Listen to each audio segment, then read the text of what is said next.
Ultimamente eu venho recebendo aqui no escritório muitas pessoas que pediram BPC-LOAS para pessoas com transtorno do espectro autista, mas elas têm dúvidas sobre quais documentos levar na perícia e como funciona basicamente para você conseguir esses documentos. Então, é esse o assunto do vídeo de hoje, que é quais documentos você deve levar na perícia do BPC-LOAS para pessoas com transtorno do espectro autista. Então, vamos lá? Meu nome é Robson Gonçalves, eu sou advogado especializado em direito previdenciário e no vídeo de hoje nós vamos conversar sobre quais documentos você deve levar na perícia do BPC-LOAS para pessoas com transtorno do espectro autista. Antes de mais nada, caso você caia nesse vídeo de paraquedas e não sabe o que é o BPC-LOAS, deixa eu te explicar. O BPC-LOAS é um benefício de prestação continuada, é um benefício assistencial. Ele é pago no valor de um salário mínimo todos os meses para 2 grupos de pessoas. Pessoas idosas com 65 anos de idade ou mais, ou pessoas que possuem alguma deficiência ou alguma doença grave. E aqui é independente da idade. Então, se a gente estiver falando de uma pessoa que tem 1, 2, 3, 4, 5 anos de idade, 50, 60 anos, pouco importa. É pessoas com deficiência independente da idade, beleza? Desde que essas pessoas, sejam os idosos ou as pessoas com deficiência ou doença grave independente da idade, se encaixem um requisito de baixa renda, um requisito de vulnerabilidade social. Não vou me adentrar muito nesses detalhes, porque esse não é o foco do vídeo, tá? Vou presumir que você já sabe sobre isso. Se você não sabe, basta pesquisar aqui no YouTube BPC-LOAS Autista Robson, que vai ter um vídeo completo sobre isso, beleza? Então vamos lá. Quais documentos levar na perícia? Antes de mais nada, eu quero que fique claro uma coisa aqui. Caso você já pediu o BPC algumas vezes e foi negado, eu quero que você entenda o seguinte. O autismo é uma condição, infelizmente, recente, né, que vem sendo debatida recentemente, e muitos dos peritos diretos lá no INSS, eles não conhecem muito bem as nuances do transtorno. Então, às vezes, você é vítima de uma negativa injusta. Eu já te adianto que, caso você tenha sido vítima de uma negativa, procure um advogado especializado de direito previdenciário, porque nem sempre compensa você ir lá e refazer o pedido. Às vezes, compensa você ir e entrar com um processo na justiça, beleza? Vamos lá. Quais documentos levar na perícia? Eu sempre oriento aqui no escritório, eu separo em 2 grupos de pessoas. Pessoas que têm um transtorno do espectro autista, que são menores de idade, e os maiores de idade. Vamos conversar sobre os menores de idade primeiro.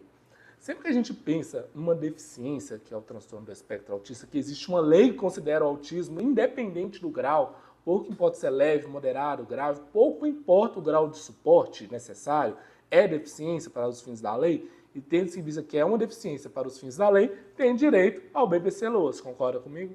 Beleza. Então, quais documentos você leva na perícia quando se trata de um menor de idade? Um laudo que demonstra que aquela pessoa tem o transtorno do espectro autista.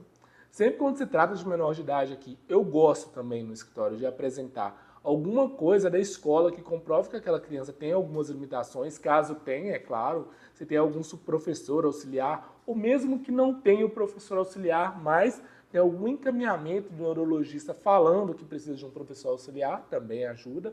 Então, sempre gosto de apresentar laudos, receitas de medicamentos, caso tomem, relatórios escolares. Também gosto de apresentar, se ele frequenta psicólogo, gosto de apresentar algum relatório do psicólogo.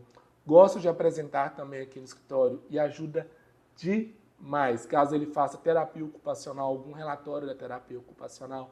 Todos esses documentos juntos, eles tornam um processo mais forte.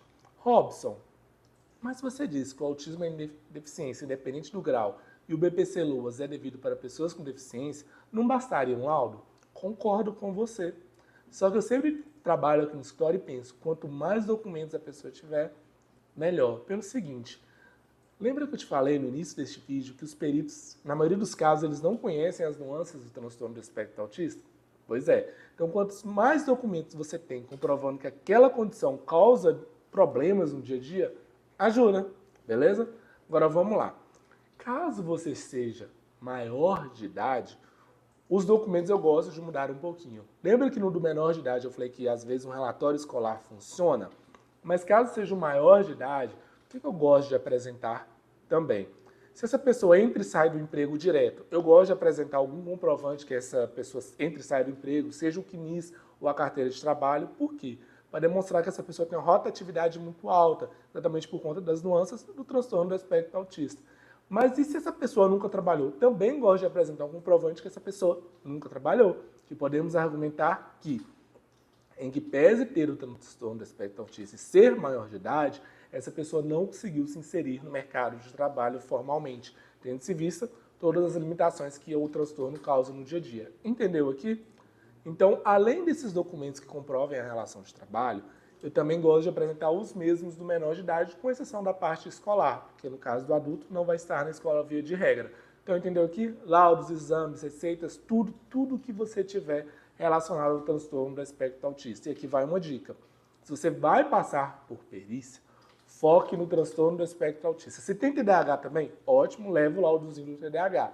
Mas se, vamos supor, estamos falando de uma criança que tem o autismo, mas tem, sei lá, uma asma leve, foca no autismo, beleza? Nada de confundir o perito ali na hora da perícia. Mas, beleza, Robson, agora você me explicou quais documentos levar, etc., como que funciona. A partir do momento que você dá a entrada no benefício de prestação continuada, você passa por duas perícias. Uma perícia médica e uma perícia social. Ambas são importantes. Os documentos que eu falei, você leva nas duas. Não é porque é uma perícia social que você não vai levar os documentos médicos. Leve. E na perícia médica, leve também. Robson, e como me portar ali na frente? Se eu sou uma mãe que estou levando meu filho, como eu me porto ali?